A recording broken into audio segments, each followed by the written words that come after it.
বিসমিল্লাহির রহমানির রহিম। আজ 24শে জুন 2026, আমাদের বাংলাদেশ বার কাউন্সিল লিখিত ব্যাচের 11তম ক্লাস এবং দণ্ডবিধির প্রথম ক্লাস। দণ্ডবিধি আমি আপনাদের যে সাজেশন দিয়েছি, দেখেন এখানে মোট আহ, আমাদের সাজেশনে প্রশ্ন আছে 22টা। এখন 22টা হচ্ছেন ক্রমিক নং অনুসারে 22টা, এর ভিতরে আরো বেশি আছে, বাট 22টা দেখে কেউ ভয় পাওয়া যাবে না। আমরা মোটামুটি প্রিলি পাস করে এসেছি। আহ, আমরা যদি রেগুলার এখানে পড়াশোনা করি, ইনশাল্লাহ পারা যাবে, কোনো সমস্যা নেই। দেখেন, তো সর্বপ্রথম আমরা যে প্রশ্নটা 1 নম্বরে যেটা দেখি, দেখেন যে পেনাল কোড 1860-এর বিধান অনুযায়ী অপরাধীদের কোন কোন দণ্ডে দণ্ডিত করা যায়, আর অপরাধীকে দণ্ড প্রদানের উদ্দেশ্য কি। অপরাধীকে দণ্ড প্রদানের উদ্দেশ্য কি, আর কোন ধারায় অপরাধের জন্য মৃত্যুদণ্ড দেওয়া যায়। এই ধরনের প্রশ্ন এখন আর আসে না, বাট আসুক আর না আসুক আমাদের জানতে হবে, ধারণা নিয়ে যেতে হবে। তো সর্বপ্রথম বলি যে দণ্ডবিধি হচ্ছে একটা সাবস্টেন্টিভ ল বা মূল আইন বা তত্ত্বগত আইন। মূল আইন বা তত্ত্বগত আইন কাকে বলে? যে আইনে শুধুমাত্র শাস্তি বা প্রতিকার আলোচনা করেছে সেই আইনকে বলে মূল আইন বা তত্ত্বগত আইন। আর আমরা এতদিন ধরে যেটা পড়েছি ফৌজদারি কার্যবিধি, এটা হচ্ছে একটা পদ্ধতিগত আইন। কারণ দণ্ডবিধিতে অপরাধের বিভিন্ন সংজ্ঞা আলোচনা করছে। অপরাধের কি আলোচনা করছে? সংজ্ঞা। শাস্তি আলোচনা করছে, সংজ্ঞা আলোচনা করছে, কিন্তু দণ্ডবিধির কোথাও বলে নাই যে খুনের মামলা কোথায় করবেন, চুরির মামলা কোথায় করবেন, কিভাবে বিচার হবে। এগুলা কি দণ্ডবিধিতে বলছে? এগুলা কিন্তু দণ্ডবিধিতে বলে নাই। তাইলে মামলা দায়ের পদ্ধতি সম্পর্কে যে আইনে বলেছে সে আইনকে বলে কি আইন? পদ্ধতিগত আইন। আর যে আইনে শাস্তি বা প্রতিকার নিয়ে আলোচনা করেছে সে আইনকে বলে হচ্ছে আপনার কি আইন? মূল আইন বা সাবস্টেন্টিভ ল। তো দণ্ডবিধিতে সর্বসাকুল্যে 511টা ধারা আছে, এবং এই 511টা ধারাতে কোথাও কিন্তু পদ্ধতিগত কোনো ব্যাপার স্যাপার নাই। এখানে যে বিষয়টা আলোচনা করছে শাস্তি আর প্রতিকার, শাস্তি আর সংজ্ঞা, শাস্তি আর সংজ্ঞা। তো আমাদের প্রশ্নের প্রথম অংশ ছিল যে কোন কোন দণ্ডে দণ্ডিত করা যায়। দেখেন, আমরা সরাসরি উত্তরে চলে আসি। দণ্ডবিধি 1860 একটি মূল বা তত্ত্বগত আইন। কারণ এ এ কারণ কারণ লেখেন এ আইনে, কারণ এই আইনে হবে, কারণ এই আইনে কি হবে? কারণ এই আইনে বিভিন্ন প্রকার দণ্ডের সংজ্ঞা বা শাস্তি সম্পর্কে আলোচনা করা হয়েছে। এই আইনের সর্বমোট গোল্ডেন 511টি ধারা আছে। এই আইনের 53 ধারায় বিভিন্ন প্রকার দণ্ড সম্পর্কে আলোচনা করা হয়েছে। দণ্ডবিধির কোন আইন কত ধারায়? 53 ধারায়। এবং আমরা জানি যে 53 ধারায় দণ্ড আছে 5 প্রকার। এই যে দেখেন, দণ্ডবিধিতে 53 ধারায় কোন কোন দণ্ডে দণ্ডিত করা যায় তা উল্লেখ করা হয়েছে। 53 ধারায় 5 প্রকার দণ্ড আছে। কি কি? সর্বপ্রথম দেখেন মৃত্যুদণ্ড। আপনার ইংরেজি না লিখলেও চলবে, এই যে পাশে যে ডেথ পেনাল্টি লেখা আছে না, এটা না লিখলেও চলবে। মৃত্যুদণ্ড, যাবজ্জীবন কারাদণ্ড, ইংরেজিতে বলে ইমপ্রিজনমেন্ট ফর লাইফ। কারাদণ্ড, কারাদণ্ড সশ্রম হতে পারে, বিনাশ্রম হতে, রিগুরাস এন্ড সিম্পল বলে। সম্পত্তি বাজেয়াপ্ত, আর হলো অর্থদণ্ড, ফাইন। এখানে উল্লেখ্য যে দেখেন, আন্ডারলাইন করবেন, যাবজ্জীবন কারাদণ্ড সর্বদা সশ্রম হবে। কি হবে বলেন? সশ্রম হবে। এবং দণ্ডবিধির অধীন বেত্রাঘাত বা যাবজ্জীবন দ্বীপান্তর অনুমোদিত সাজা নয়। অর্থাৎ দণ্ডবিধিতে এখন আর বেত্রাঘাত দেওয়া যায় না, যাবজ্জীবন দ্বীপান্তর দেওয়া যায় না। যদি কোথাও দ্বীপান্তর, যাবজ্জীবন দ্বীপান্তর কথাটা লেখা থাকে, তাহলে ওই দ্বীপান্তর দ্বারা কি বুঝাবে? যাবজ্জীবন কারাদণ্ড। তাহলে দণ্ড কয় প্রকার? 5 প্রকার। কারাদণ্ড কয় প্রকার? 2 প্রকার। কি কি? সশ্রম আর বিনাশ্রম। আমরা এখন চলে আসি দণ্ড প্রদানের উদ্দেশ্য কি। দেখেন, আমি চিন্তা করি বইয়ের উত্তর ছাড়া যে দণ্ড প্রদানের অ্যাকচুয়াল উদ্দেশ্য কি। দণ্ড প্রদানের উদ্দেশ্য হলো যে আপনার যে এই ধরনের অপরাধ ভবিষ্যতে যাতে কেউ না করে। এবং এই দণ্ড প্রদানের আর একটা উদ্দেশ্য হলো যে যাতে সে সংশোধনের সুযোগ পায়, যাতে তার অনুশোচনা বোধ হয়, এবং সমাজে যাতে শান্তি শৃঙ্খলা কি বজায় থাকে। তো এরকম দণ্ড প্রদানের উদ্দেশ্য রয়েছে। দেখেন, নিম্নলিখিত উদ্দেশ্যে অপরাধীকে শাস্তি দেওয়া যায়। যে ব্যক্তি অপরাধ করেছে তাকে পুনরায় অপরাধ করতে বা অপরাধের পুনরাবৃত্তি হতে বিরত রাখা, মানে দণ্ড দিচ্ছেন যাতে সে একই ধরনের অপরাধ আর না করে। অপরাধীকে সংশোধন করা, কি করা? সংশোধন করা। অপরাধীর ক্ষেত্রে এমন দৃষ্টান্ত স্থাপন করা যা অন্যদেরকে অপরাধ সংগঠন করা হতে কি রাখে? বিরত রাখে। মানে তারে এমন শাস্তি দেওয়া যাতে অন্যরা এই অপরাধ করতে কোনো সাহস না পায়। দণ্ড প্রদানের প্রধান উদ্দেশ্য হলো অপরাধী অবশ্যই উপলব্ধি করবে যে সে একটা অপরাধ করেছে, যা সে যে সমাজের অবিচ্ছেদ্য অংশ, শুধুমাত্র সেই সমাজের জন্যই ক্ষতিকর না, বরং ব্যক্তি এবং সমাজের সদস্য হিসেবে তার ভবিষ্যতের জন্যও কি ক্ষতিকর। অপরাধ প্রতিরোধ করা এবং সমাজকে সুরক্ষা দেওয়া দণ্ড প্রদানের একটা কি উদ্দেশ্য? মৌলিক উদ্দেশ্য। অপরাধীকে অপরাধ সংগঠন করা হতে বিরত রেখে এবং একই সাথে অপরাধের পুনরাবৃত্তি করা হতে বিরত রেখে সমাজকে সুরক্ষা প্রদানের উদ্দেশ্যে দণ্ড দেওয়া হয়। এগুলা মোটামুটি একবার রিডিং করলেই পারবেন। অপরাধীকে সংশোধন করানো, আইন মান্যকারী নাগরিক হিসেবে গড়ে তোলা দণ্ড প্রদানের অন্যতম মৌলিক উদ্দেশ্য। অ্যাটলিস্ট 5টা লিখেন, মানে 5টার কম যেন না হয়। একই সাথে অন্যদেরকে বোঝানো এবং উপলব্ধি করানো যে যদি তারা কোনো অপরাধ সংগঠন করে তাহলে তাদেরকেই একইভাবে দণ্ড প্রদান করা হবে। এখন আমরা চলে আসি যে দণ্ড বৃদ্ধিতে মৃত্যুদণ্ডের বিধান আছে মোট কয়টা ধারায়? 10টা ধারায়। এটা আমরা প্রিলির সময় পড়েছিলাম যে দণ্ডবিধিতে যে 511টা ধারার মধ্যে 10টা ধারা আছে। যে 10টা ধারায় বলা হয়েছে যে কোন কোন ক্ষেত্রে কি দিতে পারে? মৃত্যুদণ্ড দিতে পারে। তো এটা আপনাদের এমনিতেই মনে থাকার কথা, তো তারপরেও আমরা একটু পড়ি। দেখেন, সর্বপ্রথম যেটা দেখেন 121 ধারা, রাষ্ট্রদ্রোহিতে না, বাংলাদেশের বিরুদ্ধে যুদ্ধে লিপ্ত হওয়ার উদ্যোগ গ্রহণ করা বা সহায়তা করা। যদি কোনো ব্যক্তি বাংলাদেশের বিরুদ্ধে যুদ্ধ ঘোষণা করে বা যুদ্ধ ঘোষণার উদ্যোগ গ্রহণ করে বা যুদ্ধ ঘোষণায় কি করে? সহায়তা করে, তাহলে সর্বোচ্চ শাস্তি কি? মৃত্যুদণ্ড। 132 ধারায় দেখেন, বিদ্রোহে সৈনিক বা নাবিক সম্বন্ধে সহায়তা এবং সেটার ফলে বিদ্রোহ কি হওয়া? সংগঠিত হওয়া। যদি কেউ বিদ্রোহে সহায়তা করে, অবশ্যই সেটা সৈনিক আর নাবিক, যেমন হচ্ছে বিডিআর বিদ্রোহ। তাহলে বাংলাদেশের বিরুদ্ধে যুদ্ধ ঘোষণা 121, বিদ্রোহে সহায়তা করে 132। 194 ধারা দেখেন, মিথ্যা সাক্ষ্য দেওয়া বা উদ্ভাবন করা। মিথ্যা সাক্ষ্য দেওয়া বা উদ্ভাবন করা, যার উপর ভিত্তি করে নির্দোষ ব্যক্তি মৃত্যুদণ্ডে দণ্ডিত হলে এবং মৃত্যুদণ্ড কার্যকর করা হলে যে ব্যক্তি মিথ্যা সাক্ষ্য দিয়েছে তাকে মৃত্যুদণ্ডের আদেশ দেওয়া যাবে। এখন মিথ্যা সাক্ষ্য, আপনি এমন একটা অপরাধে মিথ্যা সাক্ষ্য দিচ্ছেন যে অপরাধের সর্বোচ্চ শাস্তি হলো কি? মৃত্যুদণ্ড। এখন শুধু মৃত্যুদণ্ড হলেই হবে না, ও মিথ্যা সাক্ষ্যের ফলে মৃত্যুদণ্ড কি হইতে হবে? কার্যকর হইতে হবে। আচ্ছা, আমরা চলে এসে 302 ধারা। খুনের ক্ষেত্রে অপরাধীর মৃত্যুদণ্ডে দণ্ডিত হবে। মানে খুনের ক্ষেত্রে যদি কেউ খুন করে 302 ধারায় সর্বোচ্চ শাস্তি হলো মৃত্যুদণ্ড বা যাবজ্জীবন কারাদণ্ড। 303 ধারা দেখেন, যাবজ্জীবন কারাদণ্ডে দণ্ডিত ব্যক্তি কর্তৃক খুন করা। কে খুন করবে? যাবজ্জীবন কারাদণ্ডে দণ্ডিত ব্যক্তি কর্তৃক যদি খুন সংগঠিত করে, তাহলে এই 303 ধারার একমাত্র শাস্তি হলো মৃত্যুদণ্ড। 305 ধারা দেখেন, নাবালক উন্মাদ মাতাল ব্যক্তিকে আত্মহত্যায় প্ররোচিত করলে এবং তার ফলে আত্মহত্যা সংঘটিত হলে। আপনি যদি নাবালক উন্মাদ বা মাতাল কোনো ব্যক্তিকে আত্মহত্যার জন্য প্ররোচিত করেন এবং যদি আত্মহত্যা সংঘটিত হয়ে যায় তাহলে আপনার সর্বোচ্চ শাস্তি কি? মৃত্যুদণ্ড। 307 ধারা দেখেন, যাবজ্জীবন কারাদণ্ডে দণ্ডিত ব্যক্তি কর্তৃক জখম করে খুনের চেষ্টা করলে। যদি কোনো যাবজ্জীবন কারাদণ্ডপ্রাপ্ত ব্যক্তি জখম করে খুনের চেষ্টা করে তাহলেও সর্বোচ্চ শাস্তি কি?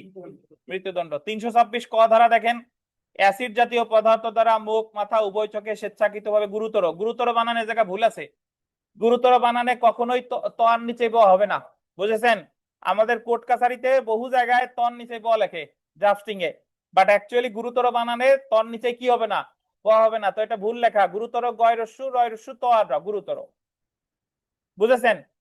তাহলে অ্যাসিড জাতীয় পদার্থ দ্বারা যদি মুখ মাথা উভয় চোখে স্বেচ্ছাকৃতভাবে জখম করে সর্বোচ্চ শাস্তি কি? মৃত্যুদণ্ড। 364 ক ধারা দেখেন, 10 বছরের নিচের কোনো ব্যক্তিকে খুন, গুরুতর আঘাত ইত্যাদি উদ্দেশ্যে অপহরণ বা বলপূর্বক অপহরণ করলে, 10 বছরের নিচের কোনো ব্যক্তিরে আপনি নিয়ে গেছেন খুনের উদ্দেশ্যে, মুক্তিপণ আদায়ের উদ্দেশ্যে, তাহলে এটারও সর্বোচ্চ শাস্তি মৃত্যুদণ্ড। 396 ধারা দেখেন, খুন সহ ডাকাতি করলে। কি করলে? খুন সহ ডাকাতি করলে। উপরিল্লিখিত অপরাধ সমূহের ক্ষেত্রে দণ্ডবিধি 1860 অনুযায়ী মৃত্যুদণ্ড প্রদান করা যায়। তাহলে আমরা একটু মনে করি, দেখেন এটা মনে থাকা উচিত যে বাংলাদেশের বিরুদ্ধে যুদ্ধ ঘোষণা 121, বিদ্রোহের সহায়তা 132, মিথ্যা সাক্ষ্য দান মৃত্যুদণ্ডযোগ্য অপরাধে 194, খুন 302, যাবজ্জীবন কারাদণ্ডপ্রাপ্ত ব্যক্তি কর্তৃক খুন 303 নাকি। এরপরে আপনার নাবালক উন্মাদ এদেরকে আত্মহত্যায় প্ররোচনা 305, যাবজ্জীবন কারাদণ্ড ব্যক্তি কর্তৃক খুনের উদ্যোগ জখম করে খুনের উদ্যোগ 307, অ্যাসিড জাতীয় পদার্থ দ্বারা মুখ মুখমণ্ডল মস্তক এগুলোর ক্ষতি করা 324 ক, 10 বছর নিচের কোন ব্যক্তিকে অপহরণ করা খুন গুরুতর জখম ইত্যাদির উদ্দেশ্যে 364 ক, আর খুন সহ ডাকাতি 300। জি 194 হলো ধরেন একজন ব্যক্তি মৃত্যুদণ্ডযোগ্য অপরাধে মিথ্যা সাক্ষ্য দিছে, মৃত্যুদণ্ডযোগ্য অপরাধে মিথ্যা সাক্ষ্য দিছে। এখন শুধু মিথ্যা সাক্ষ্য দিলেই যে 194 শুধু মৃত্যুদণ্ডযোগ্য অপরাধে মিথ্যা সাক্ষ্য দিলে শাস্তি হলো যাবজ্জীবন কারাদণ্ড, কিন্তু যদি ওনার মিথ্যা সাক্ষ্যের কারণে কারো মৃত্যুদণ্ড কার্যকর হয়, কি হয় কার্যকর হয়, তাহলে সর্বোচ্চ শাস্তি মৃত্যুদণ্ড। কার লাভ কি হলো? আচ্ছা আমি শুনেন, আমি আপনার বোঝাই শুনেন। আচ্ছা আমি বোঝাই, আমার পরিবার তাকে মিথ্যা সাক্ষ্য দিল, তার কাছে তো আমার লাভ তো চলে গেল, আপনি তো বলে গেলেন আমার লাভ তো হয়ে গেল, আমার তো কোনো লাভ হলো না। আচ্ছা উত্তর যদি আমি না দিই আপনারা কেউ দেন, এই মাইক্রোফোন নেন, দেন এই পাশে তো অনেক কথা দেন।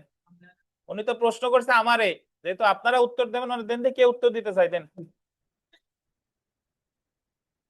তো এখন নেন না কেন? প্রশ্ন করছে আমাকে, এই যে 2-1 মিনিট আপনারা নষ্ট করেন, প্রশ্ন করছে আমারে, উত্তর দেব আমি, আপনারা উত্তর দিলে এটা তো মাইক্রোফোন দিলাম, এখন উত্তর দেন না কেন?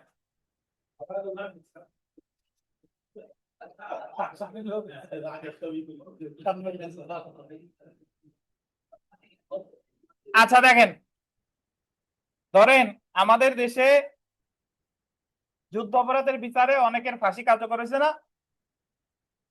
এখন এসে তাদের তো ফাঁসি কার্যকর হয়েছে, ধরেন দেলোয়ার হোসেন সাঈদী সাহেব এমনি মারা গেছে, অন্যান্য যারা আছে দেখা গেল তাদের কাদের মোল্লার ফাঁসি কার্যকর হয়েছে। এখন যদি বর্তমান সরকার বা জামাতের এখন একটু ওনারা যদি মনে করে যে না অমুক আসামি হলো, অমুক সাক্ষী ওই মামলায় কি দিছে, মিথ্যা সাক্ষ্য দিছে, যদি প্রমাণিত হয়, সে এখন বলতেছে যে আমি মিথ্যা সাক্ষ্য দিছিলাম, ধরা পড়ছে, তাহলে সে অপরাধ করছে দণ্ডবিধির কত ধারায়?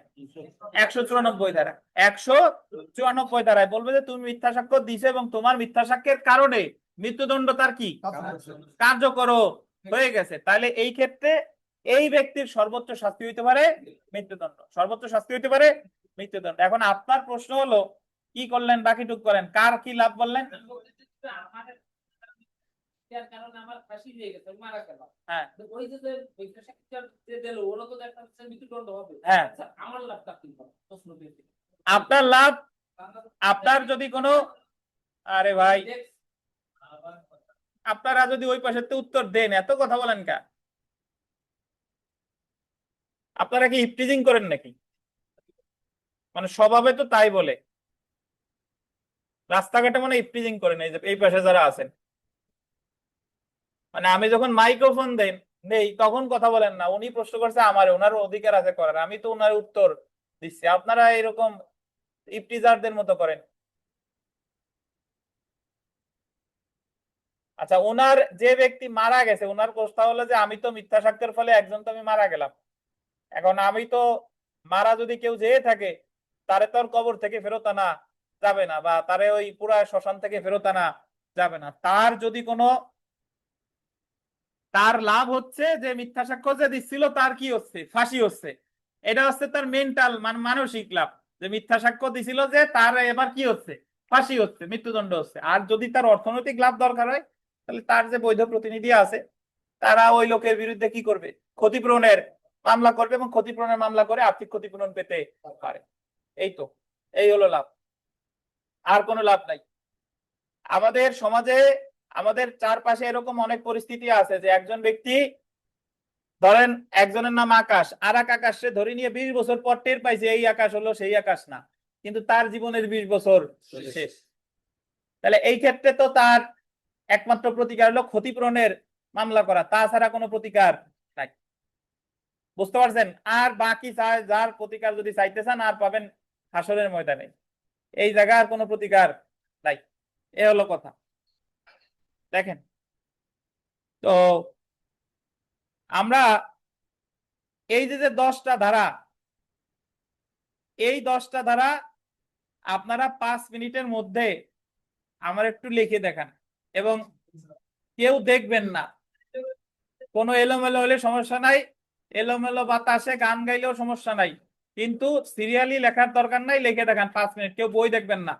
অনলাইনে যারা আছেন তারাও লিখে দেখান, বড় করে লিখবেন না, ছোট করে লিখে দ্রুত দেখান। আচ্ছা, বিরতির পর আমরা ক্লাস শুরু করতেছি। আশা করি কথা শুনতে পাচ্ছেন ক্লিয়ারলি। আর যদি না শুনতে পান আমারে ইনফর্ম করেন। আচ্ছা দেখেন, তো আমরা দেখবো খ নাম্বার, একের খ প্রশ্ন। দণ্ডবিধিতে প্রতিরোধমূলক শাস্তির উপস্থিতি এবং সংশোধনমূলক শাস্তির অনুপস্থিতি সুস্পষ্ট। এই বক্তব্য আপনি সমর্থন করেন কি? যুক্তি সহ উত্তর দিন। আগে প্রশ্নটা বুঝেন যে দণ্ডবিধিতে প্রতিরোধমূলক শাস্তির উপস্থিতি এবং সংশোধনমূলক শাস্তির অনুপস্থিতি, এই কথাটার অর্থ কি?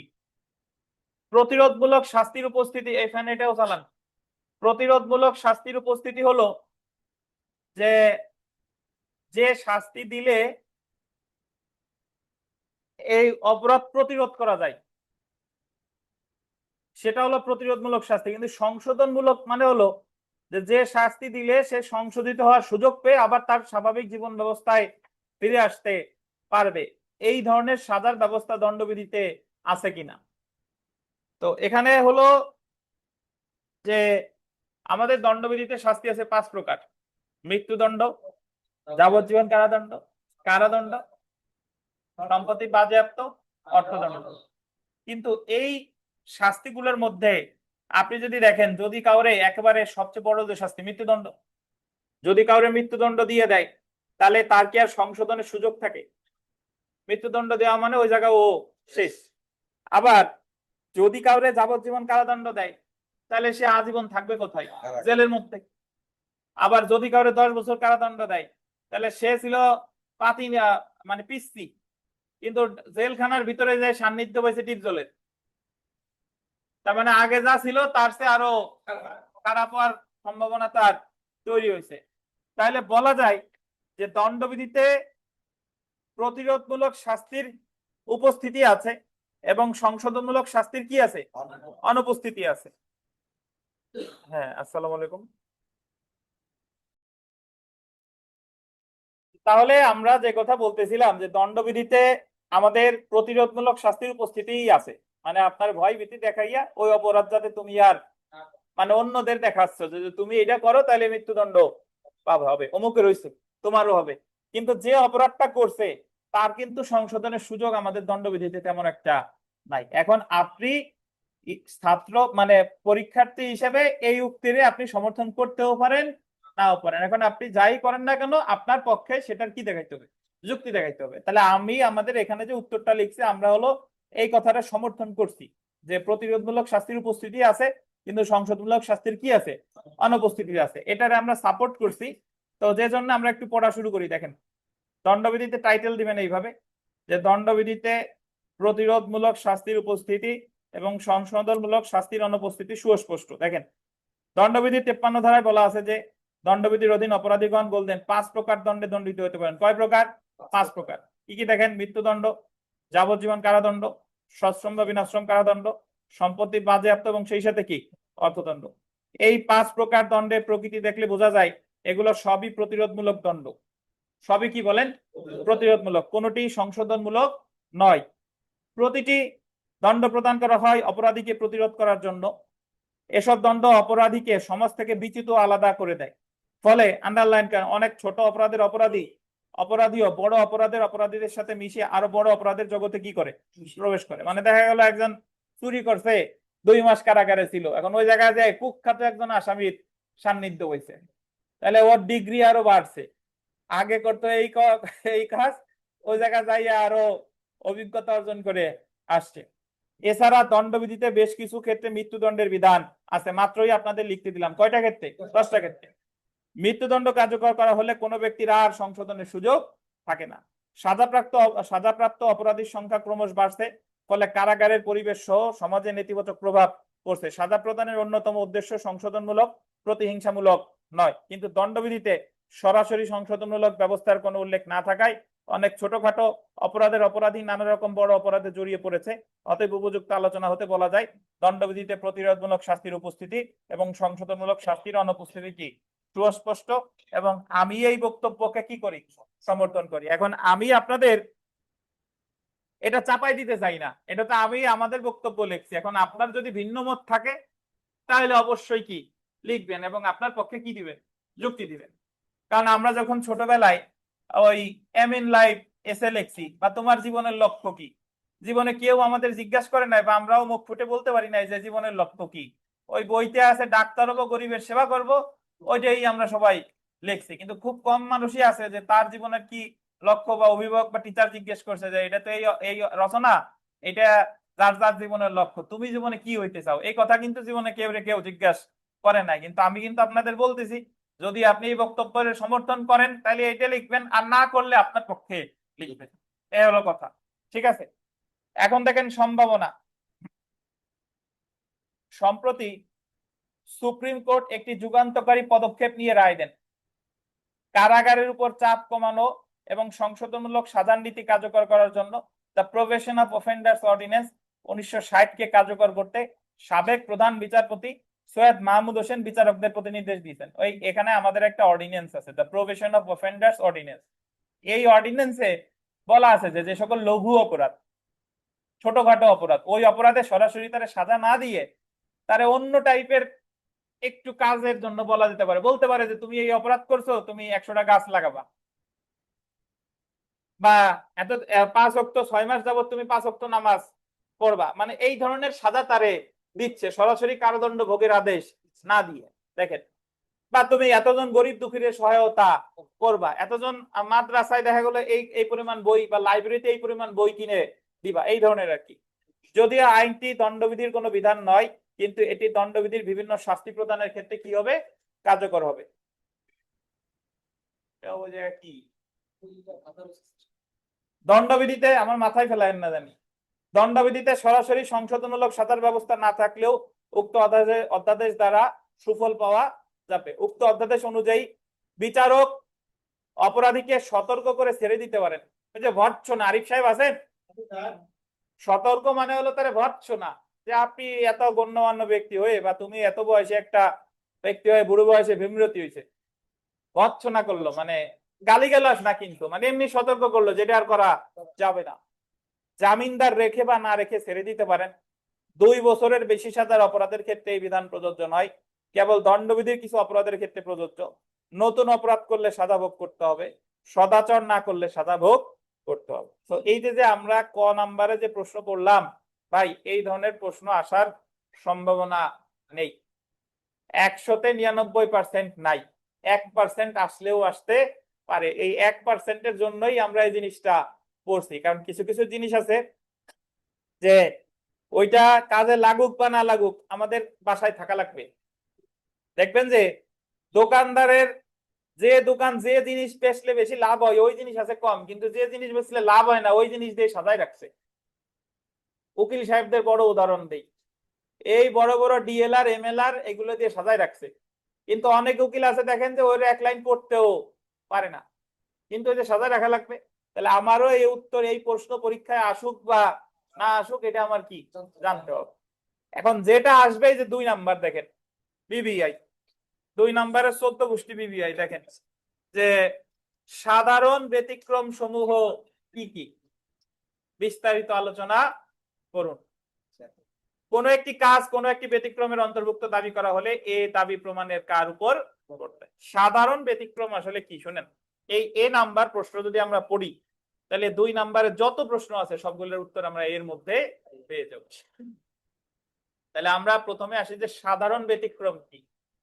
দেখেন ভাই, আমাদের একটা ফৌজদারি বিচার ব্যবস্থার একটা নিয়ম আছে যে যদি কোনো ব্যক্তিকে আপনি অপরাধী হিসেবে দণ্ড দিতে চান বা অপরাধী হিসেবে দায়ী করতে চান, তাহলে কোন অপরাধের ক্ষেত্রে অবশ্যই দুইটা উপাদান থাকা লাগবে। কোন কাজের ক্ষেত্রে দুইটা উপাদান, একটা হলো আপনার মেন্স রিয়া, গিলটি মাইন্ড।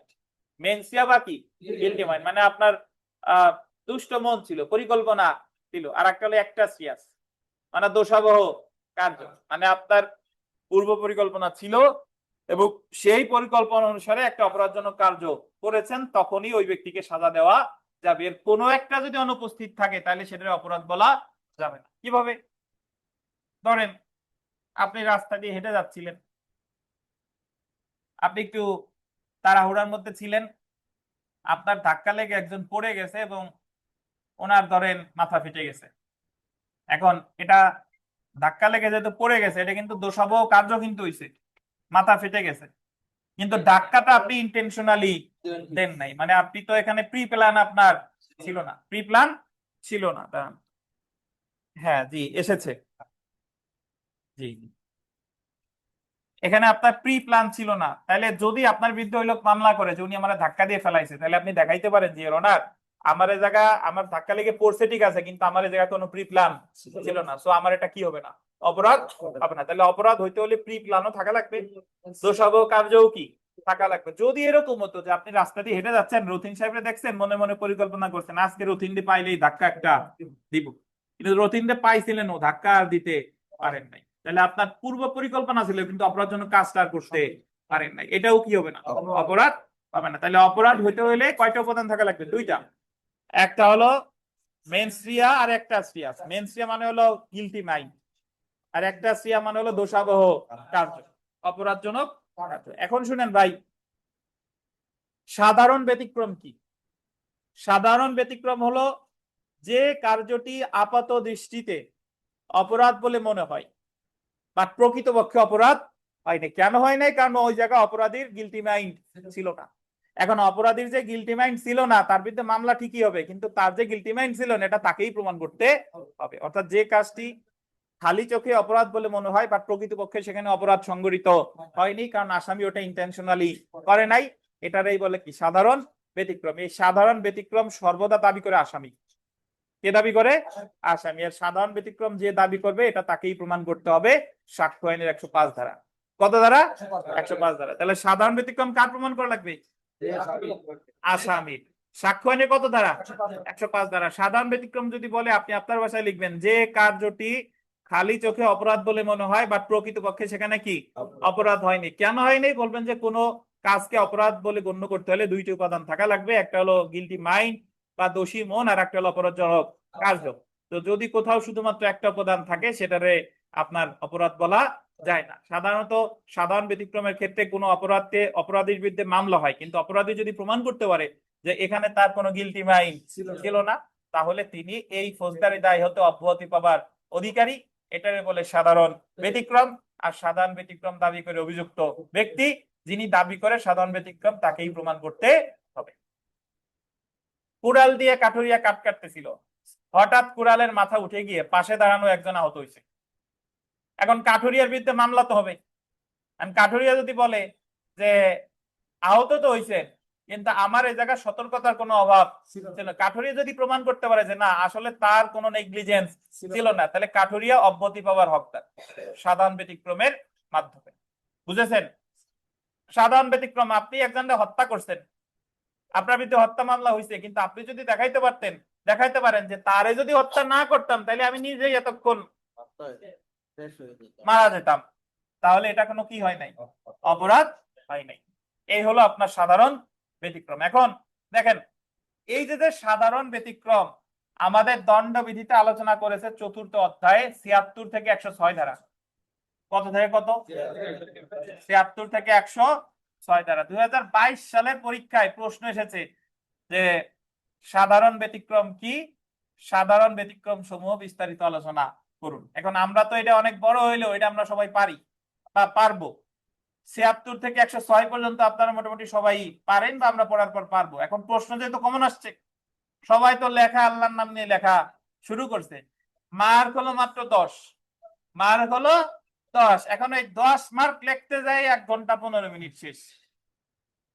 এখন লোভও সামলাইতে পারেন না যে লেখা শুরু করছি ভালোভাবে লিখি, কিন্তু এই 10 মার্কের জন্য আপনার সর্বোচ্চ সময় 25 মিনিট, কিন্তু আপনি লিখছেন কত মিনিট? 85 minute, 75 minute.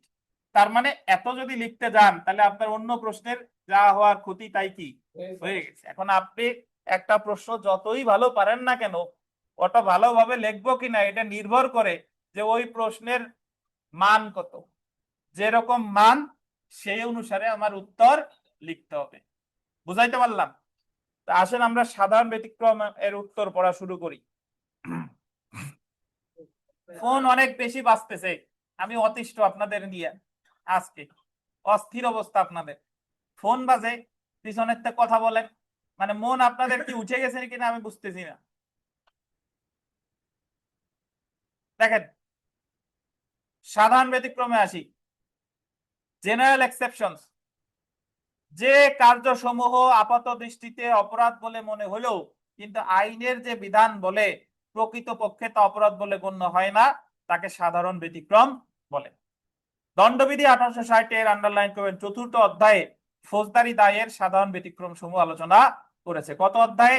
4th অধ্যায়। দণ্ডবিধির ধারা 76 থেকে 106 পর্যন্ত কিছু কার্য আন্ডারলাইন করেন। কার্য বা কার্যবিরতি, অ্যাক্ট অর ওমিশন, ইংরেজিতে বলে অ্যাক্ট অর ওমিশন। কার্য মানে হলো কাজ করা, আর কার্যবিরতি মানে হলো আমি কাজ না করিয়া, ডাক্তারের কাছে গেছেন কোনো ট্রিটমেন্ট দেয় না, এটা হলো কার্যবিরতি। আর ডাক্তার ট্রিটমেন্ট করে হাত কাটার কথা, এক দাঁত উঠানোর কথা আর এক দাঁত উঠাই ফেলছে, এটা হলো কার্য। এটা হলো কার্য। কার্য বা কার্যবিরতিকে ফৌজদারি দায় হতে অব্যাহতি দেওয়া হয়েছে। এই সকল কার্য বা কার্যবিরতিকে ফৌজদারি দায়ের সাধারণ ব্যতিক্রম বলে। তাহলে আপনি এর চেয়ে ভালো সংজ্ঞা দিতে পারবেন যে কাজটা আপাত দৃষ্টিতে অপরাধ বলে মনে হয় বা প্রকৃতপক্ষে সেটা অপরাধ না। কেন অপরাধ না? কারণ একটা কাজ অপরাধ হইতে হলে দুইটা উপাদান লাগে, মেন্স রি আর আপনার একটা সিয়াস। যদি কোনো ক্ষেত্রে কোনো কাজের ক্ষেত্রে একটা উপাদান আছে আর একটা নাই, তখন সেটার অপরাধ বলা যায় না। সাধারণত সাধারণ ব্যতিক্রমের ক্ষেত্রে আসামি প্রমাণ করে যে তার কোনো গিলটি মাইন্ড ছিল না। এবং সাধারণ ব্যতিক্রম সম্পর্কে আলোচনা করেছে দণ্ডবিধির কত অধ্যায়? 4th অধ্যায়। আর সাক্ষ্য আইনের 105 ধারা অনুসারে সাধারণ ব্যতিক্রম প্রমাণ করতে হবে সর্বদা যিনি দাবি করবে সেই অভিযুক্ত ব্যক্তি। আমরা চলে আসি দণ্ডবিধি 1860 এর অধীন সাধারণ ব্যতিক্রমের যে বিধানগুলো। প্রথমে আসে 76 ধারা আর 79 ধারা। দেখেন, আমি একটু বলি, কথা শুনে নাকি আমার। ভুল হচ্ছে দুই প্রকার, একটা হলো ঘটনাগত ভুল আর একটা হলো আইনগত। আইনগত ভুল কাকে বলে? আইনে যে বিধান আছে আপনি সেটা প্রতিপালন করেন নাই। যদি বলেন যে আমি জানতাম না, আপনি একজনের হত্যা করে বলতেছেন যে আইনে যে হত্যা একটা শাস্তিযোগ্য অপরাধ এটা আমি জানতাম না, আমি সরল বিশ্বাসে হত্যা করছি, এটা হলো আইনগত ভুল। আইনগত ভুল যদি আপনি সরল বিশ্বাসেও করেন আপনি কিন্তু ফৌজদারি দায় হতে অব্যাহতি পাবেন না। কিন্তু আপনি যদি ঘটনাগত ভুল করেন সরল বিশ্বাসে, উদাহরণস্বরূপ পুলিশ একজনকে ধরতে গিয়ে এক নির্মলে ধরতে গিয়ে, আমার যেখানে নির্মল আছে 3 জন, আর এক নির্মলে ধরে নিয়ে গেছে। এখন পুলিশের বিরুদ্ধে আর এক নির্মল মামলা করছে, যে মামলা হয়েছে নির্মল দাসের বিরুদ্ধে আর গ্রেপ্তার করছে নির্মল কুমার বিশ্বাস রে। নির্মল কুমার বিশ্বাস যদি পুলিশের বিরুদ্ধে মামলা করে যায়, ক্ষতিপূরণের মামলা করছে, ধরেন মানহানির মামলা করছে, যে আপনি আমারে ধরে আমার মানহানি করছেন, তাহলে পুলিশ আবার অব্যাহতি পাবে এই ধারায়, বলবে যে আমি তো সরল বিশ্বাসী একজনে ধরতে গিয়ে আর একজনে ধরে নিয়ে আসছি। তাহলে আমার মনে রাখতে হবে ভাই যে ভুল কয় প্রকার? দুই প্রকার। আপনি যদি সরল বিশ্বাসে ঘটনাগত ভুল করেন তাহলে ওই ফৌজদারি দায় হতে আপনি অব্যাহতি পাবেন, কিন্তু সরল বিশ্বাসে যদি কি ভুল করেন? আইনগত ভুল করেন, তাহলে আপনি অব্যাহতি পাবেন না। তো এই যে ঘটনাগত ভুল, এটা সম্পর্কে আলোচনা করছে 76 আর 79। 76 আর 79। প্রথমে আমরা 76 ধারা দেখি। দেখেন, আইন বলে গোল দেন বাধ্য বলে সংগঠিত গোল দিবেন ঘটনাগত ভুল অপরাধ নয়। যদি কোনো ব্যক্তি নিজেকে আন্ডারলাইন করেন আইন বলে বাধ্য বলে, বাউন্ড বাই ল বলে মনে করে গোল দিবেন সরল বিশ্বাসে কোনো ঘটনাগত ভুল করে, তাহলে তা অপরাধ বলে গণ্য হবে না। তাহলে যদি কোনো ব্যক্তি কি করছে? আইন দ্বারা বাধ্য বলে কি করছে? ঘটনাগত ভুল। এখন আইন দ্বারা বাধ্য বলে মানে কি, এই কথাটার অর্থ বুঝতে হবে। দেখেন, আদালত একজনরে ওয়ারেন্ট দিছে, এখন এই ওয়ারেন্ট কার্যকর করার দায়িত্ব কার? পুলিশের। পুলিশ তো ওয়ারেন্ট কার্যকর করতে বাধ্য। এখন পুলিশ লালন রে ধরতে যায় মিলন রে ধরে নিয়ে আসছে, ইচ্ছা করে নাই। ওই জায়গায় গেছে, ভাবছে যে জিজ্ঞেস করছে তোর নাম কি, ও বলছে যে মিলন, আর পুলিশের কানে একটু সমস্যা, উনি ভাবছে যে লালন, ধরে নিয়ে আসছে। তাহলে পুলিশ এই জায়গা তো ধরতে তারা বাধ্য ছিল না? বাধ্য ছিল, এবং পুলিশ এই জায়গায় একজনকে ধরতে গিয়ে আরেকজনকে ধরে নিয়ে আসছে। তাহলে কি ভুল করছে? ঘটনাগত ভুল। তাহলে পুলিশ এই ক্ষেত্রে অব্যাহতি পাবে কত দাঁড়ায়? 76 টা। দেখেন, পুলিশ আবুলকে বাবুল মনে করে সরল বিশ্বাসে আবুলকে গ্রেফতার করে। ধরতে গেছিল বাবুল রে, কিন্তু ধরে নিয়ে আসছে কারে? আবুল রে। এটা ঘটনাগত ভুল এবং এটা অপরাধ বলে গণ্য হবে না। বাট এটা পুলিশ যদি ইন্টেনশনালি করে, সরল বিশ্বাস সেখানে ছিল না, পুলিশ যদি স্বেচ্ছায় ধরে, তাহলে কি অব্যাহতি পাবে?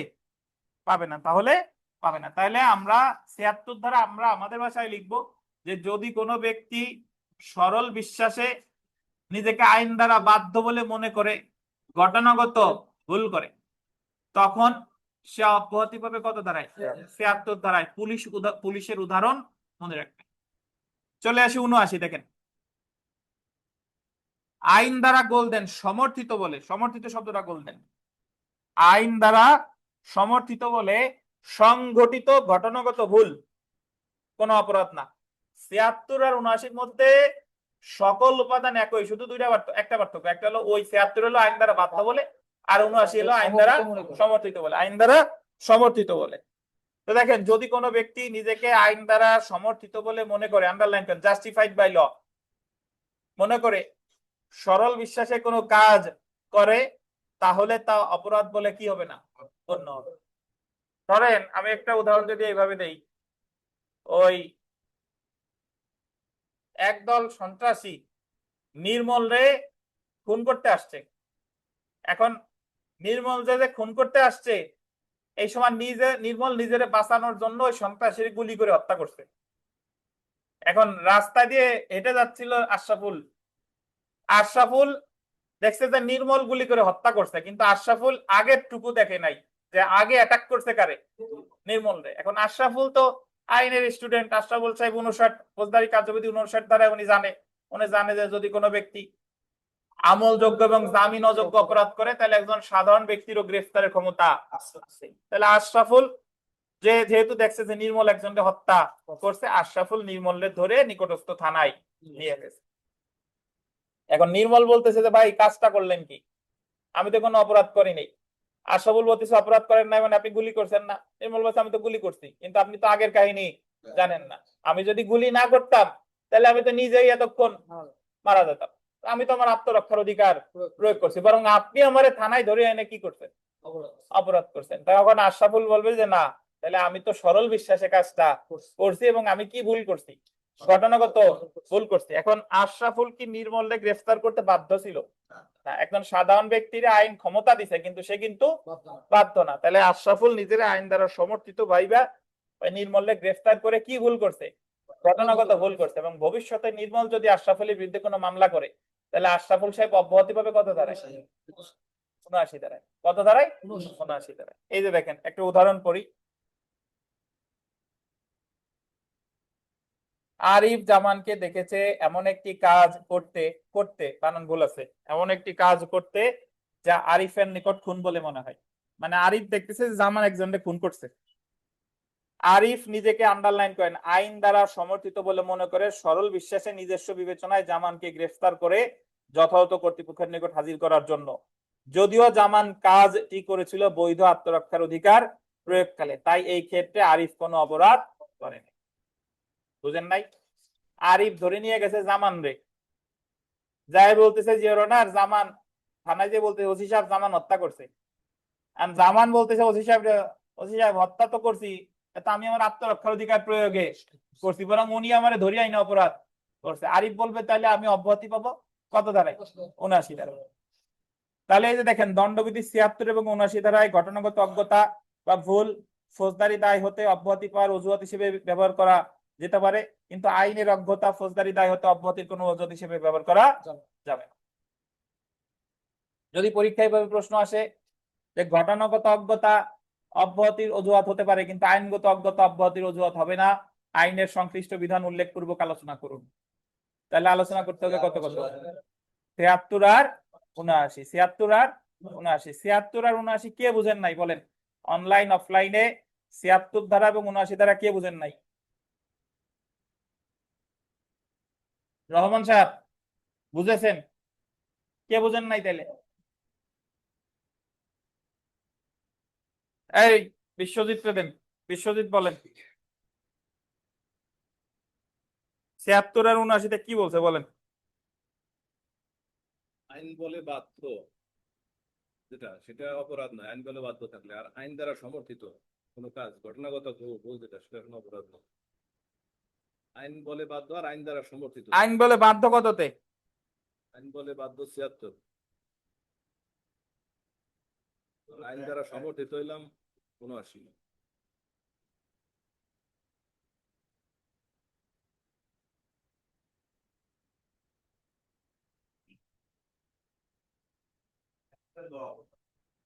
তাহলে ৭৬ আর ৭৯ বুঝেন নাই কেউ আছেন? আচ্ছা আমরা ৭৭ ধারা পড়ি, দেখেন বিচারিক কার্য। ৭৭ ধারার অধীন বিচারকের কার্য ফৌজদারি দায় হতে অব্যাহতি পাবে। ৭৭ ধারা খুব সিম্পল।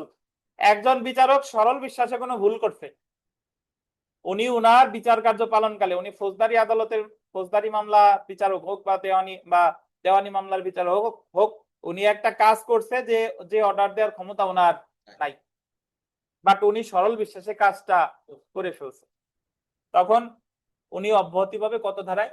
৭৭ ধারায়। উনি যদি প্রমাণ করতে পারে যে এই কাজটা উনি করছে কিভাবে, সরল বিশ্বাস। এই যে দেখেন ৭৭ ধারার অধীন বিচারকের কার্য ফৌজদারি দায় হতে অব্যাহতি পাবে যদি বিচারক বিচারিক কার্য, আন্ডারলাইন করেন, বিচারিক কার্য সম্পাদন করলে এমন কার্যটি করে। সে কখন করেছে এই কাজ?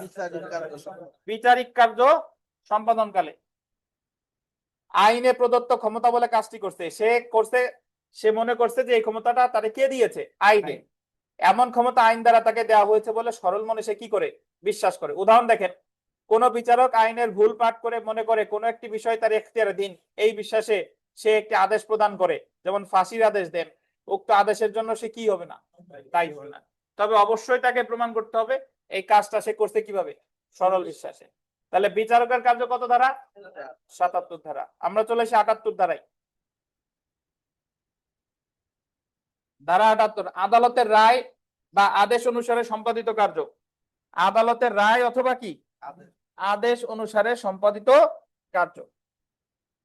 এটা হলো যে আদালতের রায় অনুসারে যদি কেউ কোনো কাজ করে, পরবর্তীতে দেখা গেল যে আদালতের ওই রায়টা দেওয়ার কোনো ক্ষমতাই ছিল না, বা আদালত ভুল করে ওই রায়টা দিছে, এখন যে কাজটা করছে তারে দায়ী করা যাবে না, কারণ সে তো আদালতের রায় কি করছে?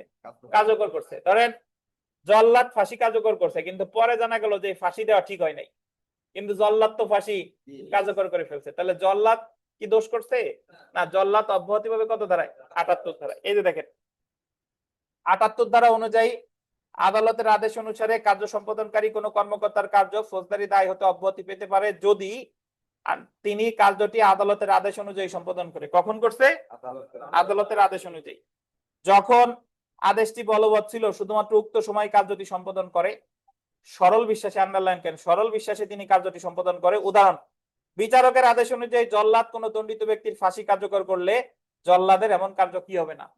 অপরাধ হবে না। বিচারকের আদেশ অনুযায়ী জল্লাদ যদি কোনো ফাঁসি কার্যকর করে তাহলে জল্লাদের এমন কার্য অপরাধ হবে না। এখন আমি যদি আপনাদের বলি যে পরীক্ষায় প্রশ্ন আসছে যে উপরস্থ কর্মকর্তার নির্দেশে সৈনিক জনতার উপর গুলি চালাইছে এবং অনেক লোক মারা গেছে, তাহলে সৈনিক অব্যাহতি পাবে কত ধারায়? বলে কত ধারায়? উপরস্থ কর্মকর্তা কি আদালত? যে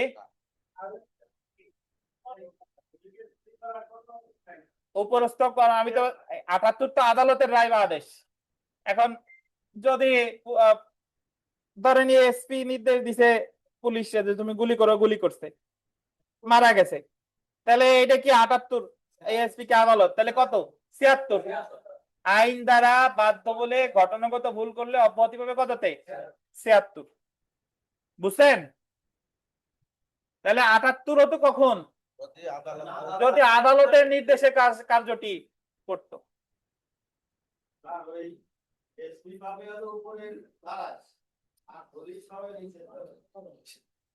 আমরা 80 ধারায় আসি, দেখেন আইনানুগ কার্য সম্পাদনকালে দুর্ঘটনা, ধারা 80 আইনানুগ কার্য সম্পাদনকালে দুর্ঘটনা। এটা হলো 80 ধারা হলো যে আপনি একটা আইনগত দায়িত্ব পালন করতেছেন, এই আইনগত দায়িত্ব পালন করার সময় আপনি যথাযথ সতর্কতা অবলম্বন করছেন, করার পরেও একটা দুর্ঘটনা ঘটে গেছে, তাহলে আপনি অব্যাহতি পাবেন 80 ধারায়। আপনি কুড়াল দিয়ে কুঠার বা কুড়াল দিয়ে কাঠ কাটতেছিলেন, কাঠ কাটার সময় কুড়ালের মাথা ছুটে গিয়ে পাশে দাঁড়ানো একজন লোক মারা গেছে, এখন আপনার বিরুদ্ধে মামলা হয়েছে, হত্যা মামলা। আপনি যদি প্রমাণ করতে পারেন যে আমি কুড়াল দিয়ে কাঠ কাটার সময় আমার কুড়াল আমি চেক করছিলাম এবং আমার যথাযথ সতর্কতা পদক্ষেপ আমি নিছিলাম, তারপরে ওই লোক আমার কাছে এসে দাঁড়ায় কেন, আমি তো তারা বারবার নিষেধ করছি। অর্থাৎ আপনার সতর্কতার যদি কোনো অভাব না থাকে, কোনো অবহেলা যদি না থাকে, তাহলে আপনি অব্যাহতি পাবেন 80 ধারায়। আর যদি দেখা যায় যে আপনার অবহেলা আছে, তাহলে কিন্তু আপনি অব্যাহতি পাবেন না। তাহলে আইনগত দায়িত্ব পালনে সম্পাদনকালে যদি কোনো দুর্ঘটনা কি ঘটে যায়, তাহলে অব্যাহতি পাবে কত ধারায়? 80 ধারায়। এই যে দেখেন, যথাযথ সতর্কতা অবলম্বনের পরেও যদি কোনো কার্য সম্পাদনকালে কোনো দুর্ঘটনা ঘটে, তবে কার্য সম্পাদনকারী ফৌজদারি দায় হতে অব্যাহতি পাবে। অর্থাৎ আইনানুগ কার্য সম্পাদনকালে দুর্ঘটনাজনিত কার্য কোনো অপরাধ নয়। উদাহরণ দেখেন, ক একটি কুঠার নিয়ে কাজ করছে, হঠাৎ কুঠারের মাথা উঠে যায়, কাছে দণ্ডায়মান এক ব্যক্তিকে নিহত করে। যদি ক এর পক্ষে যথাযথ সতর্কতার অভাব না থাকে, তাহলে তার কাজ মওকুফযোগ্য হবে এবং কোনো অপরাধ বলে গণ্য হবে না। কিন্তু ক এর যদি সতর্কতার কি থাকে, অভাব থাকে, তাহলে কি হবে? অপরাধ। তাহলে 80 ধারার মূল কথা কি? আইনগত দায়িত্ব পালনকালে যদি কোনো দুর্ঘটনা ঘটে যায় এবং যদি দেখা যায় যে তার সতর্কতার কোনো অভাব ছিল না, তাহলে সে অব্যাহতি পাবে কত ধারায়? 80 ধারায়। আর যদি দেখে তার সতর্কতার অভাব ছিল, তাহলে কিন্তু সে অব্যাহতি পাবে। আমরা চলে আসি 81 ধারা। দেখেন, বৃহত্তর ক্ষতি এড়ানোর জন্য সরল বিশ্বাসে এবং অভিপ্রায় ব্যতীত ক্ষুদ্রতর ক্ষতিকারক কার্য সংগঠন। আপনি একটা কাজ করতে গেছেন, এখন এই কাজ করতে গিয়ে আপনার কোনো অবহেলা ছিল না, আপনার কোনো অসতর্কতা ছিল না, কিন্তু আপনি যদি এই কাজ করতে যান, তাহলে একজনের ক্ষতি করতেই হবে এবং এই ক্ষতি করার পিছনে আপনার কিন্তু কোনো দায় নাই। কেমনে? ব্যাপারটা হচ্ছে এরকম যে একটা জাহাজ যাচ্ছে, জাহাজকে নোঙরের জন্য, নোঙর তোলার জন্য বা নোঙর ফেলার জন্য হয় ডানে যেতে হবে, নাহলে বামে যেতে হবে। জাহাজের কোনো ওভার স্পিড ছিল না, তার গতি ঠিকঠাক আছে, তার কোনো দোষ নাই। কিন্তু দেখা গেল যে ডানে গেলে একটা নৌকা আছে, বামে গেলেও একটা নৌকা আছে এবং নৌকাকে তার আঘাত করতেই হবে, কোনো উপায় নাই। এখন যদি দেখে যে ডানের নৌকায় আছে 100 জন আর বামের নৌকায় আছে 10 জন, তাহলে বেশি জনরে ক্ষতি না করে, মানে যেটা বেশি ক্ষতি না করে যদি কম ক্ষতি করে, তাহলে অব্যাহতি পাবে কত ধারায়? 81 ধারায়। বৃহত্তর ক্ষতি এড়ানোর জন্য যদি ক্ষুদ্রতর ক্ষতি করে, তবে এটা পূর্ব পরিকল্পিত উপায় করলে হবে না, এটা হতে হবে কিভাবে? সরল বিশ্বাসে। তাহলে অব্যাহতি পাওয়া যাবে কত ধারায়? 81 ধারায়। দেখেন, যদি কোনো ব্যক্তি বৃহত্তর ক্ষতি এড়ানোর জন্য সরল বিশ্বাসে এবং অপরাধের সংগঠনের অভিপ্রায় ব্যতীত নিরুপায় হয়ে ক্ষুদ্রতর ক্ষতিকারক কার্য সংগঠন করে, তবে উক্ত ব্যক্তি ফৌজদারি দায় হতে অব্যাহতি পাবে। যেমন দেখেন, একটি জাহাজের নাবিক হঠাৎ এই অবস্থা দেখতে পান যে জাহাজটি থামানোর পূর্বে তাকে অবশ্যই জাহাজের গতিপথ পরিবর্তন করে বাম দিকে বা ডান দিকে জাহাজটি নিতে হবে। কিন্তু নাবিক দেখলেন যে বাম দিকে 20 জন যাত্রী সহ একটি নৌকা এবং ডান দিকে 2 জন যাত্রী সহ একটি নৌকা রয়েছে। তিনি যদি 20 জন যাত্রী সহ নৌকাটি রক্ষার জন্য ডান দিকে অবস্থিত 2 জন যাত্রী সহ নৌকাটিকে আঘাত করে ডুবিয়ে ফেলেন, তাহলে এখানে তিনি দোষী সাব্যস্ত কি হবেন? ধরেন একটা বাস যাচ্ছে, গতি সর্বোচ্চ গতি রাস্তায় লাগানো আছে 60 কিলোমিটার, সে ধরেন 60-এর নিচেই চালাচ্ছে এবং সে কোনো মানে খারাপ ভাবে চালাচ্ছে না, আইনের মধ্যে থেকেই চালাচ্ছে। এখন হঠাৎ করে ওনার সামনে একটা ভ্যান চলে আসছে, পাশ থেকে একটা ভ্যান আসছে আর একটা সাইকেল আছে। এখন ভ্যানে আছে 5 জন, সাইকেলে আছে 1 জন। এখন উনি তো একদিকে ওনার যেতেই হবে। এখন উনি যদি ওই ভ্যানের 4 জনকে বাঁচানোর জন্য যদি সাইকেল আলার ওইদিকে আঘাত করে, তাহলে ইনি অব্যাহতি পাবে কত দাঁড়ায়?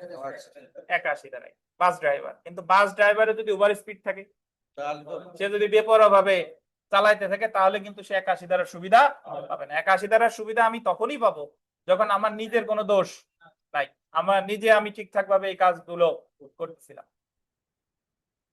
তাহলে সরল বিশ্বাসে ঘটনাগত ভুল করতে নিজেকে আইন দ্বারা বাধ্য বলে 76, সরল বিশ্বাসে ঘটনাগত ভুল করতে নিজেকে আইন দ্বারা সমর্থিত বলে 79, বিচারকের কার্য 77, আদালতের নির্দেশ অনুসারে কেউ কোনো কাজ করলে কত? 78, আইনগত দায়িত্ব পালনকালে যদি কোনো দুর্ঘটনা ঘটে যায় অব্যাহতি পাবে 80। কোড়ালের উদাহরণ কোনটা? কোড়াল। আর সরল বিশ্বাসে যদি কেউ নিরুপায় হয়ে বৃহত্তর ক্ষতি এড়ানোর জন্য কি করে? ক্ষুদ্রতর ক্ষতি করে, তাহলে অব্যাহতি পাবে কত? 81।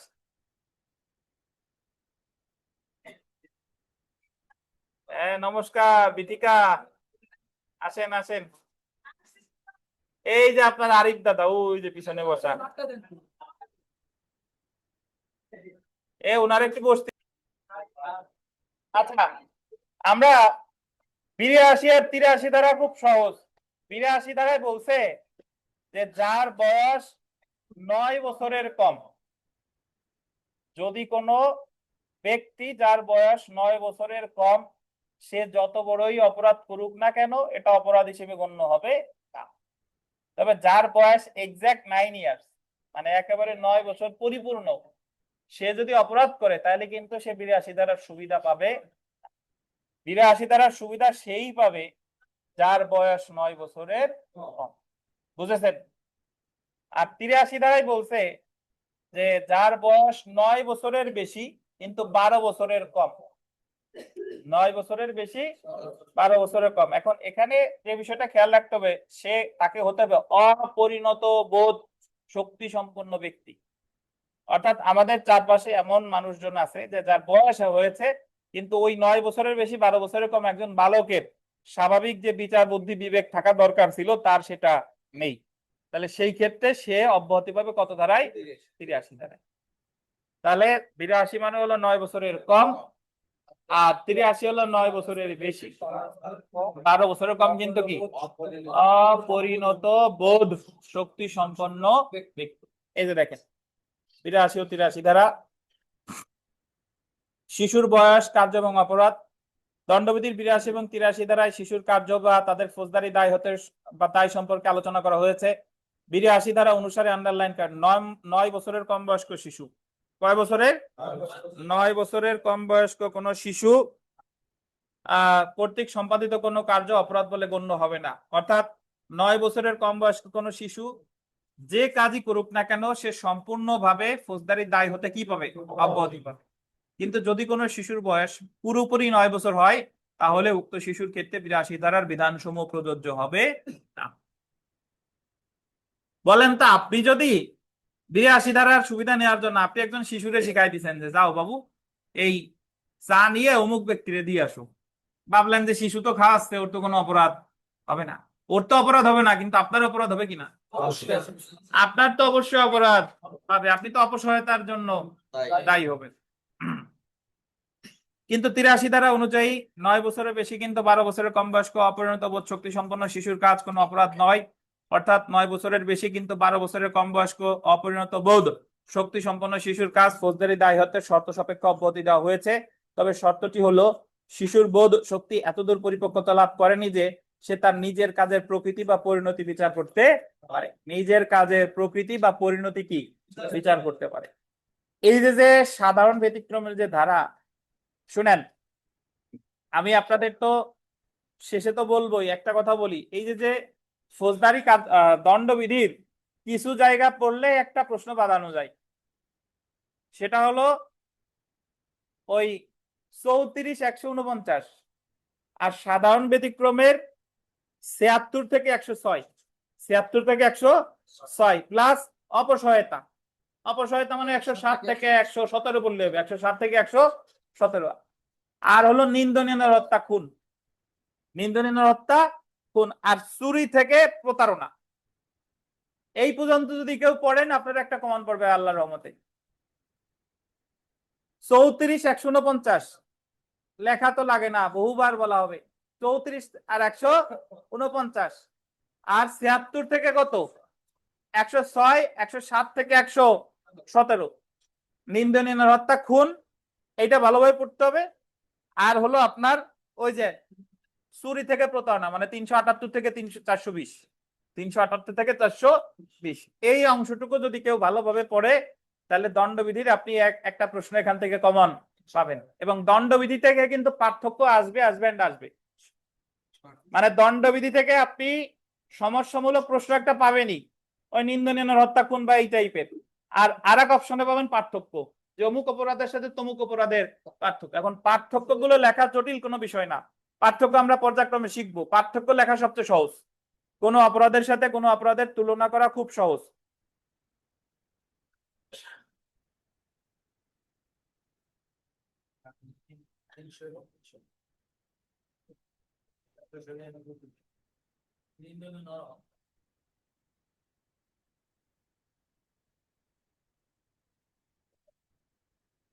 আচ্ছা দেখেন, আপনারা কত বড় খারাপ কথা বলেন দেখছেন। আপনারা এই জায়গায় আমি যে বললাম যে এই ধারাগুলো পড়বেন, একজন কমেন্ট করছে আর রইল কি, মানে বাদ রইল কি।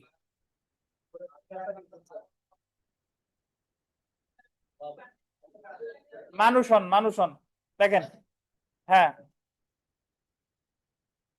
আসেন আমরা 84 ধারা পড়ি। Common sense is very uncommon nowadays. দেখেন, যাই হোক, উকিল হওয়ার আগে ব্যবহার শেখা জরুরি। আমি মাঝে মাঝে একজন স্টুডেন্টকে আগের দিন, উনি আমার কাছে 1000 টাকা দিয়ে ভর্তি হয়েছে, ওনার টাকা আমি ব্যাক দিয়ে আমি গ্রুপ থেকে ওনার রিমুভ করে দিছি, কারণ ওনার আচার আচরণ আমার পছন্দ হয় নাই। আমার এই জায়গা, আমি আপনারে ফ্রি পড়াইতেও রাজি, কিন্তু আপনার বিনয়ী হতে হবে, আচার আচরণ শিখতে হবে। আর আপনি আমারে লাখ টাকা দিচ্ছেন কিন্তু আপনার আচার আচরণ পড়ানো মানে আমার সহ্য হচ্ছে না, তাহলেও আমি আপনারে পড়াবো না। বুঝতে পারছেন? এইটুক কমন সেন্স আপনার থাকা জরুরি। আমি কিন্তু আপনাদের টাকার জন্য পড়াই না, হ্যাঁ টাকা নেই বটে, কিন্তু এখানে আমার ভালো লাগা কাজ করে। এই পরিশ্রম যদি আমি কোর্টে গিয়ে করি, এতে আরো অনেক টাকা ইনকাম করা যাবে ইনশাল্লাহ। তো যাই হোক, দেখেন, অনসে বোধাই আজীবনই বোধাই। আচ্ছা দেখেন, আসেন আমরা পড়া শুরু করি। 84 ধারা।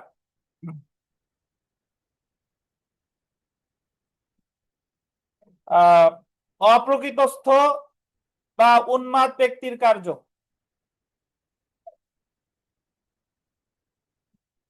অপ্রকৃতস্থ বা উন্মাদ ব্যক্তির কার্য অর্থাৎ যদি কোনো ব্যক্তি পাগল থাকা অবস্থায়, পাগল বলতে এখানে একটা বিষয় খেয়াল করেন, মানে তিনি যখন কোনো একটা অপরাধ করেছে ওই সময় সে পাগল ঠিক আছে, কিন্তু উনি যদি বোঝে যে এটা অপরাধ, তাইলে আবার কিন্তু 84 ধারার সুবিধা তিনি পাবেন না। 84 ধারার সুবিধা পেতে হলে উনি যখন অপরাধটা করতেছে ওই সময় উনি বুঝতেছে না যে এটা অপরাধ। তাহলে যদি আপনি পাগল থাকলেই যে 84 ধারার সুবিধা পাওয়ার বিষয়টা কিন্তু সেটা না। পাগল বাট সে হিতাহিত জ্ঞান আছে, তাহলে আবার সে 84 ধারার সুবিধা পাবে না। এই যে দেখেন, দণ্ডবিধির 84 ধারার অধীন অপ্রকৃতস্থ বা উন্মাদ ব্যক্তির কার্য অপরাধ বলে গণ্য হবে না যদি নিম্নলিখিত শর্ত পূরণ হয়। কার্য সংগঠনের সময় কার্য সম্পাদনকারীকে অবশ্যই অপ্রকৃতস্থ থাকতে হবে। কি থাকতে হবে? অপ্রকৃতস্থ, মানে যখন সে এই কার্যটি করেছে তাকে অপ্রকৃতস্থ থাকতে হবে। সে কাজের প্রকৃতি বুঝতে বা সে যে কাজ করেছে তা যে বেআইনি বা আইনের পরিপন্থী তা বুঝতে সে কি ছিল? অক্ষম ছিল। এই যে এই লাইনটা গুরুত্বপূর্ণ, মানে যখন সে কাজটা করছে ওই সময় এটা যে বেআইনি বা আইনের পরিপন্থী এটা তার বুঝার কি ছিল? অক্ষম ছিল। কিন্তু সে যদি বুঝতো যে এটা অপরাধ, তাহলে কি সে 84 ধারার সুবিধা পাবে? পাবে না। এই যে দেখেন, একজন পাগল ব্যক্তি অপর একজন ব্যক্তিকে হত্যা করে, এখানে পাগল ব্যক্তি 84 ধারায় ফৌজদারি দায় হতে অব্যাহতি পাবেন, যেহেতু কার্য সংগঠনের সময় কে ছিল? পাগল ছিল। বাট সে কার্য সংগঠনের সময় পাগল ছিল, বাট সে বুঝতেছে এটা খুন, তাহলে কি 84 ধারার সুবিধা পাবে? পাবে না। তাহলে 84 ধারা কি বুঝছেন? এবং এই ধারাগুলো কি আপনার বইয়ের ভাষায় লেখা লাগবে না? আপনি যা বুঝছেন সেটা আপনার ভাষায় লিখে আপনার ভাষায় উদাহরণ দিবেন। বুঝেছেন? এখন প্রশ্ন হলো স্যার, এটা পরে পরে আসতেছি। প্রশ্ন হলো স্যার, এই যে আমরা কি প্রতিটা ধারার সাথে উদাহরণ দিব? এটা ডিপেন্ড করে আপনার পরীক্ষার মানে প্রশ্নের মার্ক কত। আর প্রতিটা ধারার সাথে উদাহরণ দিতে গেলে তো আপনি শেষ করতে পারবেন না। দুই একটা ধারায় দিবেন, দুই একটা ধারায় দিবেন না। আপনার টার্গেট নিতে হবে আমি উদাহরণ দেই বা না দেই, আমার এত সময় বরাদ্দ, এর মধ্যে আমার শেষ করতে হবে। এর 1 মিনিটও বেশি লেখা যাবে না। এ হলো কথা। দেখেন, আমরা চলে আসি 85 ও 86 ধারা। মাতাল ব্যক্তির কার্য। মাতাল ব্যক্তির কার্য, এখানে 85 86 ধারার দুইটা বিষয় আছে, শুনেন।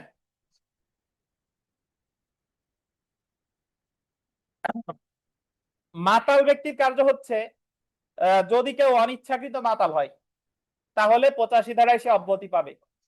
আর যদি কেউ স্বেচ্ছায় মাতাল হয় তাহলে সে অব্যাহতি পাবে না। এখন এই অনিচ্ছাকৃত মাতাল কি? ধরেন আমরা একজনকে ধরে, একদল লোক একজনকে ধরে ওনারে জোরপূর্বক, বাংলা সিনেমায় যা হয় যে নায়ক গেছে এক জায়গায় বেড়াইতে শ্বশুর বাড়ি, শ্বশুর আর শাশুড়ি জোর করে তার খাবারের মধ্যে ওই মাদক জাতীয় দ্রব্য মিশাই দিয়েছে, সে তো উল্টা পাল্টা নাচানাচি শুরু করে মারামারিও করছে। তাহলে এই ক্ষেত্রে নায়ক কি পাবে? অব্যাহতি পাবে, কারণ এই জায়গা মাতাল হয়েছে সে অনিচ্ছাকৃত। বুঝছেন? কিন্তু যদি আপনি নিজে নিজে মাতাল হয়ে কোনো অপরাধ করেন, নিজেই খাইছেন, তাহলে কিন্তু অব্যাহতি পাবেন। এখন যদি আবার বলেন স্যার আমি তো ঘুষ মানে আমি তো সেকা খাইছিলাম এই কারণে নেশা করছি, আমার ইচ্ছা ছিল না কিন্তু কষ্ট কমানোর জন্য খাইছি, এটাও কিন্তু স্বেচ্ছায় মাতালি বোঝায়। বুঝেছেন? তাহলে অনিচ্ছাকৃত মাতাল হলে অব্যাহতি পাবেন কত ধারায়? 85। আর যদি কেউ স্বেচ্ছায় মাতাল হয় অব্যাহতি পাবে? পাবে না। দেখেন, দণ্ডবিধির 85 এবং 86 ধারায় নেশাগ্রস্ত এবং মাতাল অবস্থায় কোন ব্যক্তি কর্তৃক সম্পাদিত অপরাধ সম্পর্কে আলোচনা করা হয়েছে। মাতাল বা নেশাগ্রস্ত ব্যক্তি আন্ডারলাইন করবেন, 85 ধারার শর্ত পূরণ করলে তার কার্য অপরাধ বলে গণ্য হবে না। কত ধারা শর্ত? 85। অভিযুক্ত ব্যক্তি নেশাগ্রস্ত অবস্থায় কার্যটি করে। কখন করছে? নেশাগ্রস্ত। এমন নেশার কারণে অভিযুক্ত ব্যক্তি কার্যের প্রকৃতি সম্পর্কে জানতে অক্ষম ছিল, তাকে নেশাগ্রস্ত করা হয়েছিল তার ইচ্ছার, এটা আন্ডারলাইন করেন বিবিআই, তার ইচ্ছার বিরুদ্ধে অথবা তার কি অগোচরে। অনিচ্ছাকৃত নেশাগ্রস্ততার কারণে সংঘটিত কোনো কার্য অপরাধ বলে গণ্য হবে না। এই কথাগুলো বলছে কত ধারায়? 85। দণ্ডবিধি 1860-এর 86 ধারার বিধান অনুসারে যদি কোনো ব্যক্তি আন্ডারলাইন করেন স্বেচ্ছায় নেশাগ্রস্ত হয়ে কোনো অপরাধ সংগঠন করে, তবে উক্ত ব্যক্তি ফৌজদারি দায় হতে অব্যাহতি পাবে না। তাহলে আপনাদের এখানে একজন বলেন, এই প্রবাস আপনি বলেন 85 আর 86 ধারার মধ্যে মৌলিক পার্থক্য কি? স্যার মৌলিক পার্থক্য হলো 85 ধারায় বলছে যে অনিচ্ছাকৃত ভাবে যদি সে মাতাল হয়, কাউকে যদি সে অন্য কোনো ব্যক্তি যদি তাকে তার ইচ্ছার বিরুদ্ধে যদি মদটাত পান করায়, তাহলে অব্যাহতি পাবে কত ধারায়? 85 ধারায়। 85। আর 86? 86 ধারায় যদি সে নিজের স্বেচ্ছাকৃত ভাবে সে মদ পান করে বা নেশা জাতীয় দ্রব্য পান করে, তাহলে সে অব্যাহতি পাবে 86 ধারায়। 86 ধারায়। একটু শুনেন, সে 86-তে কিন্তু অব্যাহতি পাবে না যদি সে নিজের ইচ্ছায় মাতাল হয়। তাহলে আমরা ধারাগুলো একটু মিলাই। সাধারণ ব্যতিক্রমের 10টা 11টা সেকশন আমরা পড়ছি কিন্তু এখন পর্যন্ত। ঘটনাগত ভুল করছে আইন দ্বারা বাধ্য বলে 76, পুলিশ একজনের ধরতে গিয়ে আরেকজনের ধরছে।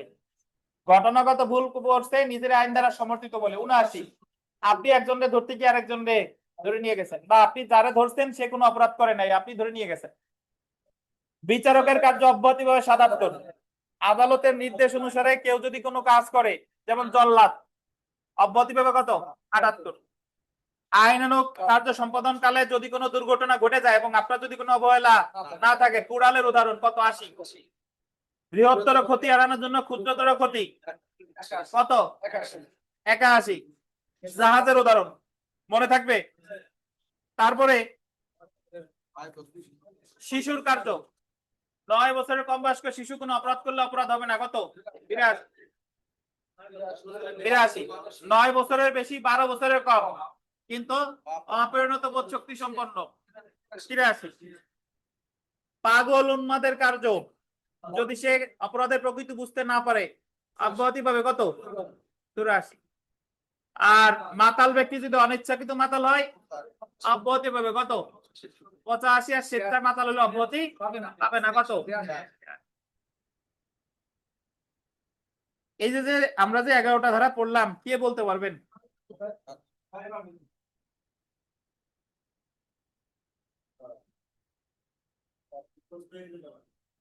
কে কে পারবেন হাত তোলেন দি।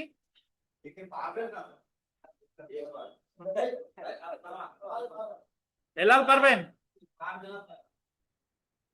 বিপাস ভাই? নাইম গাজী? আচ্ছা, দুই একটা ভুল হোক, দেখি বলেন নাইম গাজী রে দেন। স্যার ৭৬ বলছে যে আপনার ওই যে ঘটনাগত ভুল আইন দ্বারা বাধ্য। আর ৭৬ পরে হচ্ছে আপনি কথা বলেন না। ৭৯ হচ্ছে স্যার আইন দ্বারা সমর্থিত হয়ে যদি কোনো কাজ করে। হুম ৭৭ ধারা বলছে বিচারকের কার্য, হুম যদি উনি বিচার চলাকালে যদি কোনো করে আর কি স্যার, তাহলে সেই ক্ষেত্রে ৭৭ ধারা অব্যাহতি পাবে। জি। পরে হচ্ছে ৭৭ পরে হচ্ছে তার 78 ৭৮ জল্লাদ। আচ্ছা ৭৮ হচ্ছে জল্লাতে, যদি কোনো বিচারক যদি কোনো আদেশ দেয় এবং সেই আদেশ অনুযায়ী আদালতের আদেশ অনুসারে। হ্যাঁ অনুসারে যদি উনি জল্লাদ যদি ফাঁসি দেয় তাহলে উনি অব্যাহতি পাবে। 78 ৭৮ পর হচ্ছে স্যার ৮০ 80 স্যার ৮০-তে হচ্ছে যে ওই কোড়াল। হ্যাঁ স্যার কুড়াল, যদি উনি সতর্ক থাকে যে আমি সতর্ক আছি বা আমার সতর্কতা অবলম্বন করার পরে যদি কোনো দুর্ঘটনা ঘটে, সেই ক্ষেত্রে উনি ৮০ দ্বারা আর কি 81 ৮০-৮১ হচ্ছে স্যার বড় যদি ছোট দুর্ঘটনা এড়ানোর জন্য, মানে বড় বড় কোনো দুর্ঘটনা এড়ানোর জন্য ছোট কোনো অপরাধ করে 81 নাকি ৮১। 82 আর ৮২-তে হচ্ছে স্যার ওই যে ৯ বছরের কম। হুম। আর ৮৩-তে হচ্ছে স্যার ৯ বছরের বেশি, ১২ বছরের কম। কিন্তু অপরিণত অপরিণত বোধ শক্তি বোধ শক্তি, জি। সম্পর্কে তো ধারণা নাই। 84 তারপর ৮৪-তে স্যার হচ্ছে মাতাল সরি পাগল স্যার পাগল উন্মাদ। পাগল উন্মাদ। পাগল উন্মাদ। আর ৮৪ আর ৮৫-তে বলছে যে হচ্ছে আপনার স্যার ওই মাতাল যদি স্বেচ্ছায় যদি করে তাহলে হচ্ছে স্যার হচ্ছে স্বেচ্ছায় যদি উনি মাতাল হয় তাহলে হচ্ছে ৮৬-তে অব্যাহতি পাবে না। হ্যাঁ, আর আর 85 তো লব্বতি অব্যাহতি পাবে পাবে। যদি সেটা অন্য কেউ না করায় আর কি, এরকম। আচ্ছা, কথা বলেন না, দাঁড়ান। হ্যাঁ, অনলাইনে কি প্রশ্ন আছে করেন। আসসালামু আলাইকুম। ওয়ালাইকুম আসসালাম। আমার প্রশ্ন ছিল জেনারেল এক্সেপশন, এটা হচ্ছে ৭৬ থেকে ১০৬, ৩০টা ধারার মতো। তো ৩০টা ধারা যদি ১০ মিনিট দেয় আমাকে, ২৫ মিনিটের মধ্যে যদি লিখতে হয়, তাহলে তো মনে হয় প্রত্যেকটা ধারা 2 লাইনের বেশি লিখতে পারবো না, বেশি ছোট হয়ে যাবে তখন। আপনি ওই সময়ের মধ্যে যতটুকু লিখতে পারবেন ততটুকুই লিখবেন, কিন্তু চেষ্টা করতে হবে যে ওই সময়ের মধ্যে আমি সবই লিখবো। আচ্ছা, বুঝতে পারছেন? আপনি জি আমি জি। মানে কতটুকু লিখবেন খুব এটা চাপ হয়ে যায়। উত্তরে পরে আসতেছি, বাট আমরা ওখানে এই প্রশ্নটা শেষ করি, তখন আরো ভালো বুঝতে পারবেন। যদি এই জায়গায় আচ্ছা বলা ঠিক থাকে যে ওই যে আমি ওই যে উদাহরণটা দিলাম যে গতবারের আগের বার আসলো, বিশেষ করে 22 সালে আসছে যে 10 মার্ক মাত্র, বাট আসছে যে সাধারণ ব্যতিক্রম সমূহ আলোচনা করুন। এখন আপনি যদি ওই ৭৬ থেকে উদাহরণ দিয়ে সব লিখতে যান, তাহলে তো ওই প্রশ্ন লিখতে আপনার ১.৫ ঘন্টা লাগবে। এখন উদাহরণ তো আপনার সম্ভবই না। সম্ভবই না, ওই সময়ের মধ্যে উদাহরণ দিবেন ২-১টা, আর প্রতিটা ধারা আমি টাচ করে দেবো ওই ১-২ লাইনের মধ্যে সংক্ষেপে, ঠিক আছে? জি জি। যতটুকু লেখা যায় ওই সময়ের মধ্যে, এটাই। ওকে। তো আজ আমরা এই পর্যন্তই থাক। আগামীকাল আসেন জেনারেল এক্সেপশন বিস্তার, আগামীকাল রাত 10টার প্রস্তুতি নিয়ে আসবেন। বুঝতে পারছেন? গাড়ি না পাওয়া গেলে, গাড়ি যদি পাওয়া না যায়, এই জায়গায় থাকবেন, আর দোতলায় খাওয়া ফ্রি, কোনো সমস্যা নাই।